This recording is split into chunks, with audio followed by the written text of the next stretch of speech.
Abu Abdullah റളിയല്ലാഹു അൻഹു അനുഭവത്തിൽ നിന്നും പറയുന്ന ഒരു സ്റ്റോറി ഉണ്ട്.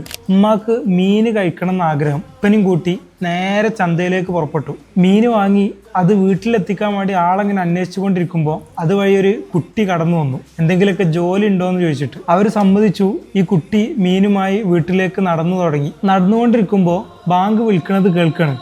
ഈ കുട്ടി ചോദിച്ചു, ബാങ്ക് വിളിക്കുന്നുണ്ട്, നിങ്ങൾക്ക് സമ്മതമാണെങ്കിൽ ഈ മീന് നിങ്ങളെന്നെ വീട്ടിലെത്തിക്കോ, ഞാൻ ഒന്ന് നിസ്കരിക്കാൻ വേണ്ടി പള്ളിയിൽ കയറിക്കോട്ടെ എന്ന് ചോദിച്ചു. അവര് സമ്മതിച്ചു. കുട്ടി പള്ളിയിൽ കയറി. ഈ മീന് പുറത്ത് വെച്ചിട്ട് ഇവരും ഈ കുട്ടിക്ക് പിന്നിൽ പള്ളിയിൽ കയറാണ്. നിസ്കാരമൊക്കെ കഴിഞ്ഞ് തിരിച്ചിറങ്ങിയപ്പോൾ മീൻ അവിടെ തന്നെ ഉണ്ട്. ആ മീൻ എടുത്ത് അവർ നേരെ വീട്ടിലെത്തി. നടന്ന സംഭവങ്ങളൊക്കെ ഉമ്മനോട് പറഞ്ഞു. ഉമ്മ ആ കുട്ടിനെ ഭക്ഷണം കഴിക്കാൻ വേണ്ടി വിളിക്കാൻ പറഞ്ഞു. അപ്പോഴാണ് ആ കുട്ടി നോമ്പുകാരനാണ് എന്നുള്ളത് അറിയണത്. എന്നാ പിന്നെ രാത്രി ഭക്ഷണം കഴിക്കാൻ വരാമെന്ന് പറഞ്ഞ് വീട്ടുകാർ അവനെ ക്ഷണിച്ചു.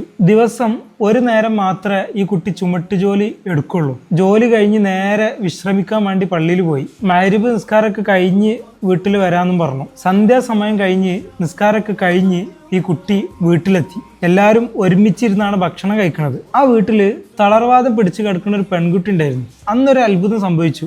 എന്താണെന്നറിയാം, ഈ തളർവാദം പിടിച്ചു കിടക്കുന്ന ഈ പെൺകുട്ടി അന്ന് എഴുന്നേറ്റ് നടക്കുകയാണ്. അത്ഭുതത്തോടെ ഈ വീട്ടുകാർ ഇതെങ്ങനെ സംഭവിച്ചു എന്ന് ചോദിച്ചപ്പോൾ ആ പെൺകുട്ടി പറയാണ്, ഞാൻ പഠിച്ചവനോട് തോരുന്നു, അല്ലാ ഈ വന്ന അതിഥിനെ പരിഗണിച്ച് എൻ്റെ അസുഖം ഒന്ന് മാറ്റി തരണം.